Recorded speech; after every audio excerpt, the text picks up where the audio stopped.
অনির্বাচিত মানুষদের নিয়ে।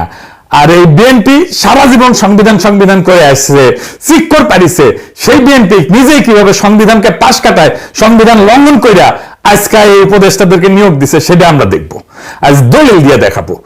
আজ আমি আপনাদের নাম ধরে ধরে বলবো কারা এই চেয়ারে বসে আছে, কিন্তু চেয়ারে বসার কোন সাংবিধানিক অধিকার নাই। তাদের প্রত্যেকটা নিয়োগ সংবিধান বিরোধী। এদের প্রত্যেকের কার্যক্রম ভবিষ্যতে আদালতে বাতিল হবে এবং প্রত্যেকে, আই রিপিট, প্রত্যেকে ক্ষমতার অপব্যবহার আর সংবিধান লঙ্ঘনের দায়ে অভিযুক্ত হবে এবং শাস্তি পাবে। বিষয়টা বুঝায় বলি, সংবিধান কি বলে। সংবিধান অনুসারে বাংলাদেশের মন্ত্রী হওয়ার নিয়ম কি, নির্বাহী ক্ষমতা কোথায় থেকে আসে, সংবিধানের 4th ভাগ 2য় অধ্যায়, এখানে পুরো সরকার কাঠামোটা লেখা আছে। আর মনে রাখবেন, নির্বাচিত সরকারের ক্ষেত্রে এখানে উপদেষ্টা বলে কোনো সাংবিধানিক পদ নাই, একেবারে নাই। সংবিধানের 55 অনুচ্ছেদে কইছে 3টা কথা মাত্র। প্রধানমন্ত্রীকে প্রধান করে একটা মন্ত্রিসভা থাকবে, নির্বাহী ক্ষমতা প্রধানমন্ত্রী কর্তৃত্বে চলবে। সবচেয়ে গুরুত্বপূর্ণ, মন্ত্রিসভা যৌথভাবে সংসদের কাছে দায়বদ্ধ থাকবে। শেষ লাইনটা মাথায় রাখেন, সংসদের কাছে দায়বদ্ধ, এটাই গণতন্ত্রের প্রাণ। মন্ত্রী যা করবে তার জবাব তাকে সংসদে দিতে হবে, জনগণের প্রতিনিধিদের কাছে দিতে হবে। এবার আসি সবচেয়ে জরুরি অনুচ্ছেদ, অনুচ্ছেদ 56(2). সংবিধান কইতেছে মন্ত্রিসভার কমপক্ষে 9 মানে 90% হইতে হবে নির্বাচিত সংসদ সদস্যদের মধ্যে থেকে, আর সর্বোচ্চ 1 মানে 10% নেওয়া যাবে বাইরে থেকে, যারা সংসদ সদস্য হওয়ার যোগ্য। এই 10%কেই আমরা বলি টেকনোক্র্যাট কোটা। খেয়াল করেন একটা মজার ব্যাপার, টেকনোক্র্যাট শব্দটা সংবিধানে কিন্তু নাই, একবারও নাই। এই 56(2) এই বিধানটাই হলো টেকনোক্র্যাটের একমাত্র সাংবিধানিক রূপ। তো মানে কি দাঁড়াইলো, সংবিধান নির্বাচিত না এমন কাউকে মন্ত্রিসভায় বসানোর একটাই রাস্তা রাখছে, মাত্র একটা, তাকে 10% কোটার মন্ত্রী বা প্রতিমন্ত্রী বানাইতে হবে, তাকে রাষ্ট্রপতির সামনে শপথ নিতে হবে, আর তাকে সংসদের কাছে দায়বদ্ধ থাকতে হবে। এর বাইরে কোনো পথ নাই। বাংলার লুথার কিং এই সব কিছুকে অস্বীকার কইরা, লঙ্ঘন কইরা, অসাংবিধানিক ভাবে 4 ধরনের মানুষরে সে মন্ত্রী মর্যাদা দিছে। আসেন সেটা বুঝে দেখি। বাংলার লুথার কিং এর সরকারের মন্ত্রী আর প্রতিমন্ত্রী মর্যাদায় বসে থাকা অনির্বাচিত মানুষগুলা কারা? 4 রকম। এই 4টা শ্রেণী আলাদা করে বোঝা জরুরি, কারণ সব এক না। প্রথম শ্রেণী হইতেছে টেকনোক্র্যাট, এরা শপথ নিছে, সংবিধানের 10% কোটার মধ্যে আছে, এরা বৈধ, এদের নিয়ে আমার কোনো অভিযোগ নাই। এর মধ্যে আমার প্রিয় রজার খলিলও আছে। দ্বিতীয় শ্রেণী, এরা মন্ত্রী আর প্রতিমন্ত্রী মর্যাদা পাইছে, মন্ত্রণালয় পাইছে, কিন্তু শপথ নেয়নি। তৃতীয় শ্রেণী বিশেষ সহকারী, এরাও প্রতিমন্ত্রী মর্যাদা পাইছে কিন্তু শপথ নেয়নি। 4 নম্বর শ্রেণী, প্রফেসর ইউনূস তার অন্তর্বর্তীকালীন সরকারের সময় প্রতিমন্ত্রী মর্যাদা দিয়ে গেছিলেন, সেটারে তারেক রহমান নির্বাচিত সরকারের সময় চালু রাখছে, যেমন বিডার আশিক চৌধুরী। এই 4টা শ্রেণী মাথায় রাখেন, আমি এবার একটা একটা করে নাম ধরে যাব। টেকনোক্র্যাট করে 3 জন আছে, 2 জন পূর্ণমন্ত্রী, 1 জন প্রতিমন্ত্রী। একজন হচ্ছে রজার খলিল, পররাষ্ট্রমন্ত্রী, ইনি আগে উনি সরকারের জাতীয় নিরাপত্তা উপদেষ্টা ছিলেন, আপনারা জানেন। 2 নম্বর মোহাম্মদ আমিনুর রশিদ, পূর্ণমন্ত্রী। 3 নম্বর আমিনুল হক, প্রতিমন্ত্রী, সাবেক ফুটবলার। এই 3 জন রাষ্ট্রপতির কাছে শপথ নিছে। সংবিধানের 56(2) কোটার মধ্যে এই 3 জন পড়ে। 3 জন মানে 49 সদস্যের মন্ত্রিসভার 10% নিচে, সম্পূর্ণ বৈধ। এদের নিয়ে আমার কোনো প্রশ্ন নাই, কোনো অভিযোগ নাই, বরং বলবো এটাই সঠিক পথ। সংবিধান যে রাস্তা দেখাইছে, এরা সেই রাস্তায় আসছে। কিন্তু এখন আসছে আসল কাহিনী, যারা এই রাস্তায় আসেনি, সংবিধান ভাঙছে, তারা কারা? যারা শপথ নেয়নি অথচ মন্ত্রণালয় পাইছে, পুরা 10 জন উপদেষ্টা, মন্ত্রী আর প্রতিমন্ত্রী মর্যাদা। আসেন নাম ধরে শুনি। 5 জন পাইছে পূর্ণমন্ত্রী মর্যাদা, চাঁদ আব্বাস রাজনৈতিক উপদেষ্টা, নজরুল ইসলাম খান রাজনৈতিক উপদেষ্টা, রুহুল কবির রিজভী রাজনৈতিক উপদেষ্টা, ইসমাইল জাবিউল্লাহ জনপ্রশাসন, রাশেদ আল মাহমুদ তিতুমির অর্থ পরিকল্পনা, আর 5 জন পাইছে প্রতিমন্ত্রী মর্যাদা। এইগুলো পূর্ণমন্ত্রী মর্যাদা। হুমায়ুন কবির পররাষ্ট্র মন্ত্রণালয়, দুর্যোগ ব্যবস্থাপনা, ত্রাণ আর বেসামরিক বিমান পরিবহন, ব্রিগেডিয়ার জেনারেল অবসরপ্রাপ্ত শামসুল ইসলাম প্রতিরক্ষা মন্ত্রণালয়, কসা জায়েদ পলিসি অ্যান্ড স্ট্র্যাটেজি, মাহদি আমিন শিক্ষা এবং প্রবাসী কল্যাণ, শ্রম এবং কর্মসংস্থান, রিয়ানা সিব আসাদ ডাক টেলিযোগাযোগ আইসিটি বিজ্ঞান এবং প্রযুক্তি, পররাষ্ট্র, প্রতিরক্ষা, শিক্ষা, আইসিটি, অর্থ পরিকল্পনা, এগুলো কি পরামর্শ দেওয়ার মন্ত্রণালয়? এগুলো রাষ্ট্র মেরুদণ্ড, মূল নির্বাহী মন্ত্রণালয়। আর এই মন্ত্রণালয়ের কাজ দেখতেছে এমন মানুষ যারা মন্ত্রী না, যারা শপথ নেয়নি। এবার তৃতীয় শ্রেণী, এর সঙ্গে যোগ হয়েছে প্রতিমন্ত্রী মর্যাদার সহকারী বিজন কান্তি সরকার, প্রতিমন্ত্রী মর্যাদা, হিন্দু বৌদ্ধ খ্রিস্টান সংখ্যালঘু বিষয়ক বিশেষ সহকারী, আবার সেই বিএনপি চেয়ারম্যান উপদেষ্টা। 2 নম্বর তানভীর গনি, প্রতিমন্ত্রী মর্যাদা, বিনিয়োগ এবং পুঁজিবাজার বিষয়ক। ওসিরিস গ্রুপ নামে একটা এশিয়ান বিনিয়োগ কোম্পানির চেয়ারম্যান সে। আশিক চৌধুরী প্রতিমন্ত্রী মর্যাদা, বিডার বেজার নির্বাহী চেয়ারম্যান। এই আশিক চৌধুরী প্রতিমন্ত্রী মর্যাদা প্রথম দিছিল ইউনূসের অন্তর্বর্তী সরকার 2025 সালের এপ্রিলে। বর্তমান সরকার তাকে ওই পদে বহাল রাখছে। সে একজন ব্যাংকার, আপনারা জানেন, একসময় সিঙ্গাপুরে HSBC তে কাজ করতো। মিলায় দেখেন, প্রতিমন্ত্রী মর্যাদার 3 জন বিশেষ সহকারী শপথহীন, আরো 2 জন বিশেষ সহকারী আছে যারা সচিব আর গ্রেড 2 মর্যাদা, মন্ত্রী মর্যাদা নেয়, তাই আমি হিসাবে ধরলাম না। এখন আসেন যোগ করি, ক্যালকুলেটর হাতে নেন। শপথ নেওয়া মন্ত্রিসভা 25 জন মন্ত্রী, 24 জন প্রতিমন্ত্রী, মোট 49 জন, তাই তো? এর সঙ্গে যোগ করেন 10 জন উপদেষ্টা, মন্ত্রী আর প্রতিমন্ত্রী মর্যাদা, 3 জন প্রতিমন্ত্রী মর্যাদার বিশেষ সহকারী। তাহলে মন্ত্রী প্রতিমন্ত্রী মর্যাদায় বসে থাকা মোট মানুষ 49 যোগ 10 যোগ 3 দাঁড়াইল 62 জন। অনির্বাচিত কতজন? 3 জন টেকনোক্র্যাট, 10 জন উপদেষ্টা, 3 জন বিশেষ সহকারী, মোট 16 জন। 16 ভাগ 16 জন 62 জনের কত পার্সেন্ট? 26%। তারেক রহমানের সরকারের মন্ত্রী আর প্রতিমন্ত্রীর চেয়ারে বসে থাকা প্রত্যেক 4 জনের একজন অনির্বাচিত সংসদ সদস্য না। আর সংবিধান কি বলছিল? সর্বোচ্চ 10%। 10%-এর জায়গায় 26%। এর মধ্যে 3 জন অন্তত শপথ নিছে, বাকি 13 জন, 10 উপদেষ্টা আর 3 বিশেষ সহকারী শপথই নেয়নি। অথচ মন্ত্রণালয় চালাইতেছে, রাষ্ট্রীয় সিদ্ধান্ত বসতেছে। এই নিয়ম ভাঙা নিয়ে সরকার ছাপাই দিতে পারে, সেটা কয়ে রাখি। আগে সে রাস্তাটা মাইরে রাখতে হবে। সেটা কি? রুলস অফ বিজনেসের ভেলকি দিতে পারে। আপনাকে সরকার বলবে এরা তো মন্ত্রী না, এরা উপদেষ্টা, তাই 10% কোটা এদের গোনা যাবে না। এই যুক্তিটা, এটা ভেলকি। এই যুক্তিটাই ফালতু। কেন? কারণ এই উপদেষ্টা নিয়োগের ভিত্তিটা কি? রুলস অফ বিজনেসের 1996 rule 3 B. Rules of business জিনিসটা কি মনে আছে? অনুচ্ছেদ 55(6) যেখানে বলা আছে রাষ্ট্রপতি সরকারি কার্যক্রম বন্টনের জন্য বিধি প্রণয়ন করবে। সেই বিধির নামই রুলস অফ বিজনেস। মানে এই রুল অফ বিজনেস জন্ম নিছে সংবিধানের একটা অনুচ্ছেদ থেকে। এই রুল অফ বিজনেস সংবিধানের সন্তান, সংবিধানের অধীন, আইনের ভাষায় সাবঅর্ডিনেট ল বা অধস্থ নাই। আর এই একটা সহজ নিয়ম আছে, সন্তান কখনো বাবার চেয়ে বড় হইতে পারে না। অধস্থ আইন কখনো মূল সংবিধানের সীমা ভাঙতে পারে না। সংবিধান বলছে অনির্বাচিত লোককে মন্ত্রিসভা বসাইতে হলে 10% কোটায় শপথ নিয়ে বসাইতে হবে। এখন আপনি রুলস অফ বিজনেস দিয়ে সেই সীমা পাশ কাটাইতেছেন, বলতেছেন এরা মন্ত্রী না উপদেষ্টা, অথচ ওদের মন্ত্রী মর্যাদা দিতেছেন, মন্ত্রণালয় দিতেছেন। এটা আইনে একটা নাম আছে, বলে কালারেবল লেজিসলেশন। বাংলায় যে রং মাখানো আইন, যেটা সরাসরি করা নিষেধ, সেটা ঘুরায় ফিরায় করা। তো রুল 3 বি কি বলছে? নিজে বলছে প্রধানমন্ত্রী উপদেষ্টাকে বিষয় বরাদ্দ করতে পারবেন তার পরামর্শ এবং সহায়তা নেওয়ার জন্য। খেয়াল রাখেন, পরামর্শ এবং সহায়তা। পরামর্শ রুলের নিজের ভাষা। তাহলে পররাষ্ট্র মন্ত্রণালয় চালানো কি? পররাষ্ট্র মন্ত্রণালয় চালানো কি পরামর্শ? প্রতিরক্ষা মন্ত্রণালয় চালানো কি সহায়তা? এরপরও আছে শপথের প্রশ্ন, কি সেটা? সংবিধানের অনুচ্ছেদের 148 বলছে 3য় তফসিলে যাদের কথা আছে তাদের পদে বসার আগে শপথ নেবেন। 3য় তফসিলে স্পষ্ট লেখা আছে মন্ত্রী, প্রতিমন্ত্রী, উপমন্ত্রীকে শপথ নিতে হবে। মন্ত্রীর শপথে কি বলতে হয়? রাষ্ট্রপতির সামনে দাঁড়ায় বলতে হয় আমি সংবিধানের রক্ষণ, সমর্থন এবং নিরাপত্তা বিধান করব। মানে আমি সংবিধান রক্ষা করব, এই অঙ্গীকার করে কেবল রাষ্ট্রের চেয়ারে বসা যায়, তার বাইরে যায় না। এখন প্রশ্ন, এই 13 জনকে শপথ নিছে। 17 ফেব্রুয়ারি সুপ্রু শপথ পড়াইছে প্রধানমন্ত্রীকে, 25 জন মন্ত্রীকে, 24 জন প্রতিমন্ত্রীকে, ব্যাস। এই উপদেষ্টার বিশেষ সহকারীরা সেই তালিকায় ছিল না। এদের কেউ রাষ্ট্রপতির সামনে দাঁড়ায় সংবিধান রক্ষার শপথ নেয়নি। তাহলে কি দাঁড়াইলো? যিনি সংবিধান রক্ষার শপথ নেয়নি তিনি সংবিধানের নামে রাষ্ট্রের মন্ত্রণালয় চালাইতেছেন। যিনি শপথ নেননি তিনি রাষ্ট্রের গোপন তথ্য, নিরাপত্তা সংক্রান্ত দলিল, কূটনৈতিক গোপনীয়তা সবকিছু নাগাল পাইতেছে। কোন অধিকারে? মিলিটারি অফিসার শপথ নেন, মন্ত্রী শপথ নেন, কারণ শপথটাই বিশ্বাসের বন্ধন। শপথহীন একজন মানুষের হাতে রাষ্ট্রের গোপন তথ্য, এটা শুধু আইন ভাঙা না, এটা নিরাপত্তায় ফাটল, এটা সংবিধান বিরোধী কাজ, এটা রাষ্ট্র বিরোধী কাজ। আরো একটা গুরুতর সমস্যা আছে, কি সেটা? কল্পনা করেন একজন উপদেষ্টা একটা ভয়ঙ্কর ভুল সিদ্ধান্ত নেন। মানুষের তো ভুল হইতেই পারে, তাই না? ম্যান ইজ মর্টাল, মানুষ মাত্রই ভুল। তারপরে ধরেন ভুল করলো, দেশের ক্ষতি হইলো, তাকে এখন তার কাছে কে জবাব চাইবে?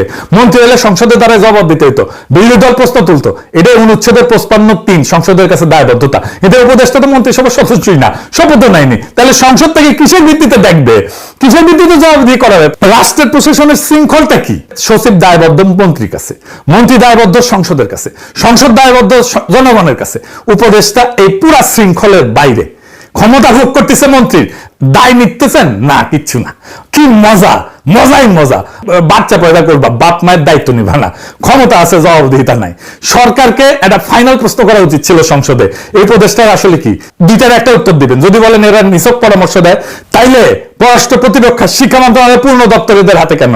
পরামর্শদাতাকে তো মন্ত্রণালয় বন্টন করা যায় না, পরামর্শদাতাকে কেন মন্ত্রণালয় বন্টন করে গেজেট করতে হইলো? আর যদি বলেন এটা কার্যত মন্ত্রী, তাইলে 56-2-10% কোটা কোথায়, শপথটা কোথায়? দেখেন, দুইটা উত্তরে কোনোটাই সরকার দিতে পারবে না। বেরোনোর কোনো দরজা নাই। কিন্তু নাসিরউদ্দিন হজ্জার 2 কেজি মাংস কিনে আনিছিল বাসাত, বউরা বলছে পাকাও মাংস, পাকাও ভালো করিয়া, মজা করিয়া যেন খাইতে পারে। বউ পাকায় চাকতে গেছে, একটু এতই ভালো হয়েছে রান্না যে চাকতে চাকতে পুরাটাই খাই ফেলিছে। এখন হজ্জা খাইতে এসছে, বউ মাংস দেয় না, তো হজ্জা জিগায় 2 কেজি মাংস কিনেছিলাম, ওইটা কই? বউ কয় বিড়ালে খাইছে। তো হজ্জা বিড়াল ধরে এনে পাল্লাই তুলিছে, জামাতের পাল্লা আর কি, বুঝিছাও? এই যে এটা দেখে বিড়ালের ওজন 2 কেজি। হজ্জা কইতেছে এইটা যদি বিড়াল হয় তাহলে মাংসটা কই, আর এটা যদি মাংস হয় তাহলে বিড়ালটা কই? এইটা যদি টিকটকের কথা হয় তাহলে 10%-এর বেশি কেন? আর যদি নিছক উপদেষ্টা হয় যে পরামর্শ দেবে, তাহলে মন্ত্রণালয়ের দায়িত্ব কেন তাদের উপরে? এবার আসল মজা, বিএনপির ভণ্ডামিটা ধরাই দিই। এই দলটা বিএনপি সারা জীবন কি করে আসছে, সংসদে কি করে চিল্লায়, সংবিধান সর্বোচ্চ আইন, সংবিধানের বাইরে যাওয়া যাবে না, গণভোট মানে না, সংবিধানের দোহাই দিয়া। হাসিনা সে 72 সংবিধানের উপরে কেমন প্রেম দেখেন, মুখে এই কথা, কামে কি করে? কামে 10 জন উপদেষ্টা মন্ত্রী মর্যাদায়, মন্ত্রণালয় সহ, তার সঙ্গে 3 জন প্রতিমন্ত্রী মর্যাদায় বিশেষ সহকারী, সবাই শপথহীন, সবাই দায়বদ্ধতার বাইরে, সবাই সংবিধানের বাইরে। তাহলে বিএনপি সংবিধান প্রেম কি আসলেই প্রেম? তা তো না। এমন কেউ কইবেন যে দাদা ইউনূস সরকারের তো পুরোটাই উপদেষ্টা ছিল, তখন এই কথা কননি কেন? ভালো প্রশ্ন, উত্তরটাও পরিষ্কার। ইউনূসের উপদেষ্টারা সংবিধানের পদে বসছিলেন, তত্ত্বাবধায়ক ব্যবস্থা সংবিধানে লেখা ছিল, তারা রাষ্ট্রপতির সামনে শপথ নিছিলেন, আর তখন তো সংসদে ছিল না, তাই 90 এবং 10% কোটার প্রশ্ন ছিল না। সেটা ছিল নির্বাচন করানোর জন্য একটা ব্যতিক্রমী সেতু সরকার, সেজন্য বলি আমরা অন্তর্বর্তীকালীন সরকার। কিন্তু তারেক রহমানের সরকার স্বাভাবিকভাবে নির্বাচিত সরকার, এনে পুরো সংসদ আছে, মন্ত্রিসভা আছে, আর তার পাশাপাশি রুলস অফ বিজনেস দিয়ে শপথহীন উপদেষ্টা বসানো হইতেছে মন্ত্রণালয় সহ। এরই পার্থক্য, নাম এক, উপদেষ্টা কিন্তু একটা সংবিধানের ভিতরের জিনিস, আর একটা সংবিধান পাশ কাটার বাইরের জিনিস। তারেক রহমানেরটা সংবিধানের একটাই পথ রাখছিল, সর্বোচ্চ 10% অনির্বাচিত কোটায় শপথ সহ, দায়বদ্ধতা সহ। আর বাস্তবে কি হলো? মন্ত্রী প্রতিমন্ত্রীর চেয়ারে প্রায় 26% অনির্বাচিত। জানেন কোন সে দল?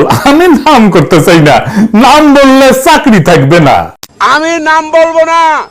একজনকে জিজ্ঞেস করেছিলাম, ভাই আইন শৃঙ্খলায় যারা নিয়োজিত, নাম বললে চাকরি থাকবে না। বুঝেছেন? কিন্তু সেই দল একে একে সংবিধানের সব নিয়ম কানুন ভাঙতেছে। আমাদের কপালে এমন একটা বিরোধী দল আমরা পাইছি, গৃহপালিত বিরোধী দল, তারা কি সব আলাপ করে সংসদে, কিন্তু আসল আলাপের ধারে কাছ দেওয়া যায় না। কারো গাড়ি লাগে, কারো ওয়াশিং মেশিন লাগে, মাইক্রোওয়েভ ওভেন লাগে, রাষ্ট্র নিয়ে, রাষ্ট্রের গন্তব্য নিয়ে, রাষ্ট্রের প্র্যাকটিস নিয়ে কোনো গভীর আলাপ নাই। আমরা শুনেছিলাম যে আমাদের এই ফ্ল্যাটগুলোতে একটি করে ওয়াশিং মেশিন এবং মাইক্রো ওভেনও দেওয়া হবে। এই পর্দা, মাইক্রো ওভেন এবং ওয়াশিং মেশিনগুলো আপনার মাধ্যমে পাওয়ার জোর দাবি জানাচ্ছি। তাহলে কেমনে সরকারি দল সংবিধান লঙ্ঘন করতেছে? আসেন এটা বুঝে দেখি। একটা সহজ প্রশ্ন দিয়ে শুরু করি। বাংলাদেশে পররাষ্ট্র মন্ত্রণালয়ের একটা অংশকে দেখতেছে, প্রতিরক্ষা মন্ত্রণালয়কে দেখতেছে, শিক্ষা মন্ত্রণালয়কে দেখতেছে, আইসিটি মন্ত্রণালয়কে দেখতেছে। আপনি কইবেন মন্ত্রীরা? না, কয়েকটা গুরুত্বপূর্ণ মন্ত্রণালয়ের কাজ দেখতেছে এমন কিছু মানুষ যারা মন্ত্রী না, যারা রাষ্ট্রপতির সামনে শপথ নেয় নাই, যারা সংসদের কাছে দায়বদ্ধ না, যারা চেয়ার পাইছে কিন্তু সংসদে তাদের সেই চেয়ারে বসার কথা কেউ বলে নাই। এদের নাম উপদেষ্টা আর বিশেষ সহকারী। আজকের এপিসোডে অনির্বাচিত মানুষদের নিয়ে, আর এই বিএনপি সারা জীবন সংবিধান করে আসছে, চিক্কর পারিছে, সেই বিএনপি নিজেই কিভাবে সংবিধানকে পাশ কাটায়, সংবিধান লঙ্ঘন কইরা আজকে এই উপদেষ্টাদেরকে নিয়োগ দিছে, সেটা আমরা দেখব। আজ দলিল দিয়ে দেখাবো। আজ আমি আপনাদের নাম ধরে ধরে বলবো কারা এই চেয়ারে বসে আছে, কিন্তু চেয়ারে বসার কোন সাংবিধানিক অধিকার নাই। তাদের প্রত্যেকটা নিয়োগ সংবিধান বিরোধী। এদের প্রত্যেকের কার্যক্রম ভবিষ্যতে আদালতে বাতিল হবে এবং প্রত্যেকে, আই রিপিট, প্রত্যেকে ক্ষমতার অপব্যবহার আর সংবিধান লঙ্ঘনের দায়ে অভিযুক্ত হবে এবং শাস্তি পাবে। বিষয়টা বুঝায় বলি। সংবিধান কি বলে? সংবিধান অনুসারে বাংলাদেশের মন্ত্রী হওয়ার নিয়ম কি? নির্বাহী ক্ষমতা কোথায় থেকে আসে, সংবিধানের 4th ভাগ 2য় অধ্যায়, এখানে পুরা সরকার কাঠামোটা লেখা আছে। আর মনে রাখবেন, নির্বাচিত সরকারের ক্ষেত্রে এখানে উপদেষ্টা বলে কোনো সাংবিধানিক পদ নাই, একেবারে নাই। সংবিধানের 55 অনুচ্ছেদে কইছে 3টা কথা মাত্র। প্রধানমন্ত্রীকে প্রধান করে একটা মন্ত্রিসভা থাকবে, নির্বাহী ক্ষমতা প্রধানমন্ত্রী কর্তৃত্বে চলবে। সবচেয়ে গুরুত্বপূর্ণ, মন্ত্রিসভা যৌথভাবে সংসদের কাছে দায়বদ্ধ থাকবে। শেষ লাইনটা মাথায় রাখেন, সংসদের কাছে দায়বদ্ধ, এটাই গণতন্ত্রের প্রাণ। মন্ত্রী যা করবে তার জবাব তাকে সংসদে দিতে হবে, জনগণের প্রতিনিধিদের কাছে দিতে হবে। এবার আসি সবচেয়ে জরুরি অনুচ্ছেদে, অনুচ্ছেদ 56(2) সংবিধান কইতেছে মন্ত্রিসভার কমপক্ষে 9 মানে 90% হইতে হবে নির্বাচিত সংসদ সদস্যদের মধ্যে থেকে, আর সর্বোচ্চ 1 মানে 10% নেওয়া যাবে বাইরে থেকে, যারা সংসদ সদস্য হওয়ার যোগ্য। এই 10%কেই আমরা বলি টেকনোক্র্যাট কোটা। খেয়াল করেন একটা মজার ব্যাপার, টেকনোক্র্যাট শব্দটা সংবিধান কিন্তু নাই, একবারও নাই। এই 56(2) এই বিধানটাই হলো টেকনোক্র্যাটের একমাত্র সাংবিধানিক রূপ। তো মানে কি দাঁড়াইলো, সংবিধান নির্বাচিত না এমন কাউকে মন্ত্রিসভায় বসানোর একটাই রাস্তা রাখছে, মাত্র একটা, তাকে 10% কোটার মন্ত্রী বা প্রতিমন্ত্রী বানাইতে হবে, তাকে রাষ্ট্রপতির সামনে শপথ নিতে হবে, আর তাকে সংসদের কাছে দায়বদ্ধ থাকতে হবে। এর বাইরে কোনো পথ নাই।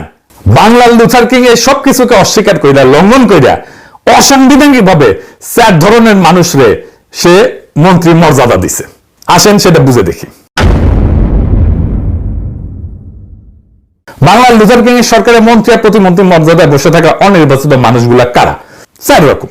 এই 4টা শ্রেণী আলাদা করে বোঝা জরুরি, কারণ সব এক না। প্রথম শ্রেণী হইতেছে টেকনোক্র্যাট, এরা শপথ নিছে, সংবিধানের 10% কোটার মধ্যে আছে, এরা বৈধ, এদের নিয়ে আমার কোনো অভিযোগ নাই। এর মধ্যে আমার প্রিয় রজার খলিলও আছে। দ্বিতীয় শ্রেণী, এরা মন্ত্রী আর প্রতিমন্ত্রী মর্যাদা পাইছে, মন্ত্রণালয় পাইছে, কিন্তু শপথ নেয়নি। তৃতীয় শ্রেণী বিশেষ সহকারী, এরাও প্রতিমন্ত্রী মর্যাদা পাইছে কিন্তু শপথ নেয়নি। 4 নম্বর শ্রেণী, প্রফেসর ইউনূস তার অন্তর্বর্তীকালীন সরকারের সময় প্রতিমন্ত্রী মর্যাদা দিয়ে গেছিলেন, সেটারে তারেক রহমান নির্বাচিত সরকারের সময় চালু রাখছে, যেমন বিডার আশিক চৌধুরী। এই 4টা শ্রেণী মাথায় রাখেন, আমি এবার একটা একটা করে নাম ধরে যাব। টেকনোক্র্যাট করে 3 জন আছে, 2 জন পূর্ণমন্ত্রী, 1 জন প্রতিমন্ত্রী। একজন হচ্ছে রজার খলিল, পররাষ্ট্রমন্ত্রী, ইনি আগে উনি সরকারের জাতীয় নিরাপত্তা উপদেষ্টা ছিলেন, আপনারা জানেন। 2 নম্বর মোহাম্মদ আমিনুর রশিদ, পূর্ণমন্ত্রী। 3 নম্বর আমিনুল হক, প্রতিমন্ত্রী, সাবেক ফুটবলার। এই 3 জন রাষ্ট্রপতির কাছে শপথ নিছে। সংবিধানের 56(2) কোটার মধ্যে এই 3 জন পড়ে। 3 জন মানে 49 সদস্যের মন্ত্রিসভার 10% নিচে, সম্পূর্ণ বৈধ। এদের নিয়ে আমার কোনো প্রশ্ন নাই, কোনো অভিযোগ নাই, বরং বলবো এটাই সঠিক পথ। সংবিধান যে রাস্তা দেখাইছে, এরা সেই রাস্তায় আসছে। কিন্তু এখন আসছে আসল কাহিনী, যারা এই রাস্তায় আসেনি, সংবিধান ভাঙছে, তারা কারা? যারা শপথ নেয়নি অথচ মন্ত্রণালয় পাইছে, পুরা 10 জন উপদেষ্টা, মন্ত্রী আর প্রতিমন্ত্রী মর্যাদা। আসেন নাম ধরে শুনি। 5 জন পাইছে পূর্ণমন্ত্রী মর্যাদা, চাঁদ আব্বাস রাজনৈতিক উপদেষ্টা, নজরুল ইসলাম খান রাজনৈতিক উপদেষ্টা, রুহুল কবির রিজভী রাজনৈতিক উপদেষ্টা, ইসমাইল জাবিউল্লাহ জনপ্রশাসন, রাশেদ আল মাহমুদ তিতুমির অর্থ পরিকল্পনা, আর 5 জন পাইছে প্রতিমন্ত্রী মর্যাদা। এগুলো পূর্ণমন্ত্রী মর্যাদা। হুমায়ুন কবির পররাষ্ট্র মন্ত্রণালয়, দুর্যোগ ব্যবস্থাপনা, ত্রাণ আর বেসামরিক বিমান পরিবহন, ব্রিগেডিয়ার জেনারেল অবসরপ্রাপ্ত শামসুল ইসলাম প্রতিরক্ষা মন্ত্রণালয়, কসা জায়েদ পলিসি অ্যান্ড স্ট্র্যাটেজি, মাহদি আমিন শিক্ষা এবং প্রবাসী কল্যাণ, শ্রম এবং কর্মসংস্থান, রিয়ানা সিব আসাদ ডাক টেলিযোগাযোগ আইসিটি বিজ্ঞান এবং প্রযুক্তি, পররাষ্ট্র, প্রতিরক্ষা, শিক্ষা, আইসিটি, অর্থ পরিকল্পনা, এগুলো কি পরামর্শ দেওয়ার মন্ত্রণালয়? এগুলো রাষ্ট্র মেরুদণ্ড, মূল নির্বাহী মন্ত্রণালয়। আর এই মন্ত্রণালয়ের কাজ দেখতেছে এমন মানুষ যারা মন্ত্রী না, যারা শপথ নেয়নি।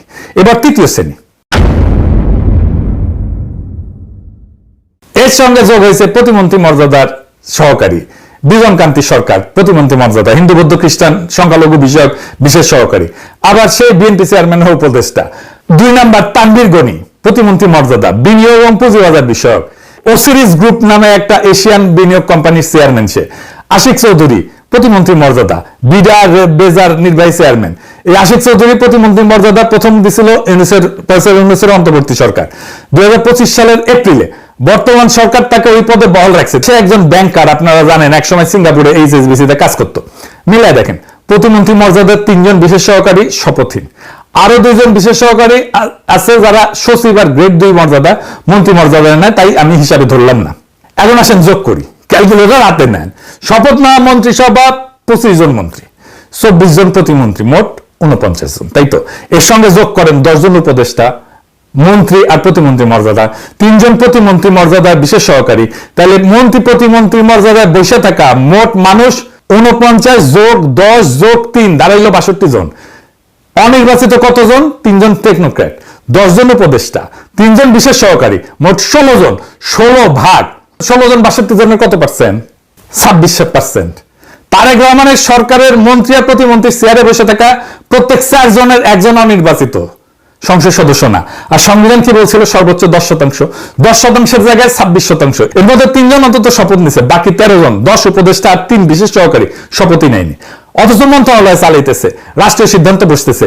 এই নিয়ম ভাঙা নিয়ে সরকার ছাপাই দিতে পারে, সেটা কয়ে রাখি। আগে সে রাস্তাটা মাইরে রাখতে হবে। সেটা কি? রুলস অফ বিজনেসের ভেলকি দিতে পারে। আপনাকে সরকার বলবে এরা তো মন্ত্রী না, এরা উপদেষ্টা, তাই 10% কোটা এদের গোনা যাবে না। এই যুক্তিটা এটা ভেলকি, এই যুক্তিটাই ফালতু। কেন? কারণ এই উপদেষ্টা নিয়োগের ভিত্তিটা কি?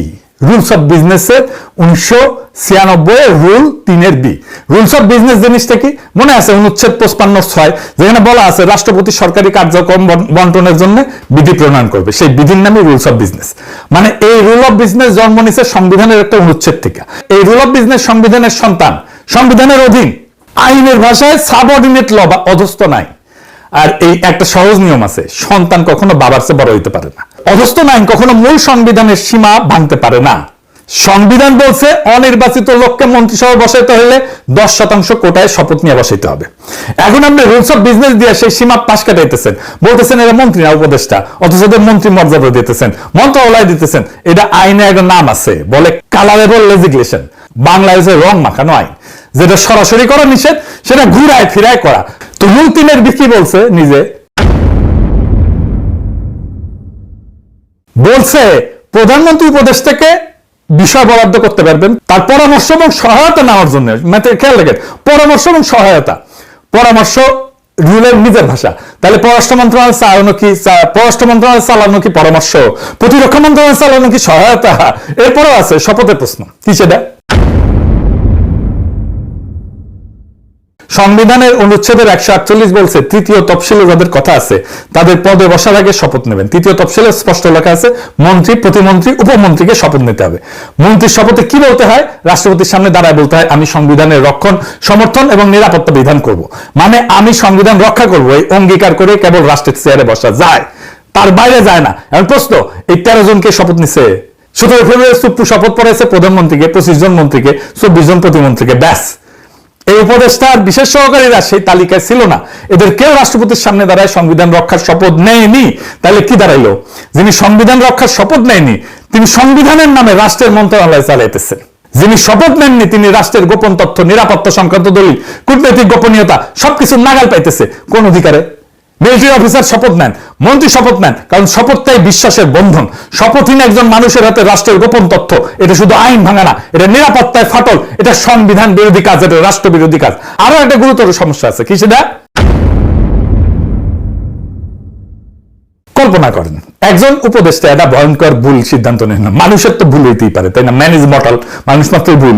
তারপরে ধরেন ভুল করলো, দেশের ক্ষতি হইলো, তাকে এখন তার কাছে কে জবাব চাইবে? মন্ত্রী হলে সংসদের দ্বারা জবাব দিতে হইতো, বিরোধী দল প্রশ্ন তুলতো। এটা অনুচ্ছেদের 55(3) সংসদের কাছে দায়বদ্ধতা। এতে উপদেষ্টা তো মন্ত্রিসভার সদস্যই না, শপথও নেয়নি। তাহলে সংসদ থেকে কিসের ভিত্তিতে দেখবে? কিসের ভিত্তিতে জবাবদিহি করাবে? রাষ্ট্রের প্রশাসনের শৃঙ্খলটা কি? সচিব দায়বদ্ধ মন্ত্রীর কাছে, মন্ত্রী দায়বদ্ধ সংসদের কাছে, সংসদ দায়বদ্ধ জনগণের কাছে। উপদেষ্টা এই পুরা শৃঙ্খলের বাইরে। ক্ষমতা ভোগ করতেছে মন্ত্রীর, দায় নিতেছেন না, কিচ্ছু না। কি মজা, মজাই মজা। বাচ্চা পয়দা করবা, বাপ মায়ের দায়িত্ব নিবা না, ক্ষমতা আছে, জবাবদিহিতা নাই। সরকারকে একটা ফাইনাল প্রশ্ন করা উচিত ছিল সংসদে, এই উপদেষ্টার আসলে কি? দুইটার একটা উত্তর দিবেন। যদি বলেন এরা নিছক পরামর্শ দেয়, তাইলে পররাষ্ট্র, প্রতিরক্ষা, শিক্ষা মন্ত্রণালয় পূর্ণ দপ্তরের হাতে কেন? পরামর্শদাতাকে তো মন্ত্রণালয় বন্টন করা যায় না। পরামর্শদাতাকে কেন মন্ত্রণালয় বন্টন করে গেজেট করতে হইলো? আর যদি বলেন এটা কার্যত মন্ত্রী, তাইলে 56(2) 10% কোটা কোথায়? শপথটা কোথায়? দেখেন দুইটা উত্তরে কোনোটাই সরকার দিতে পারবে না। বেরোনোর কোনো দরজা নাই। কিন্তু নাসিরউদ্দিন হজ্জার 2 কেজি মাংস কিনে আনিছিল বাসাত, বউরা বলছে পাকাও মাংস, পাকাও ভালো করে মজা করে যেন খাইতে পারে। বউ পাকায় চেকতে গেছে একটু, এতই ভালো হয়েছে রান্না যে চেকতে চেকতে পুরাটাই খাই ফেলিছে।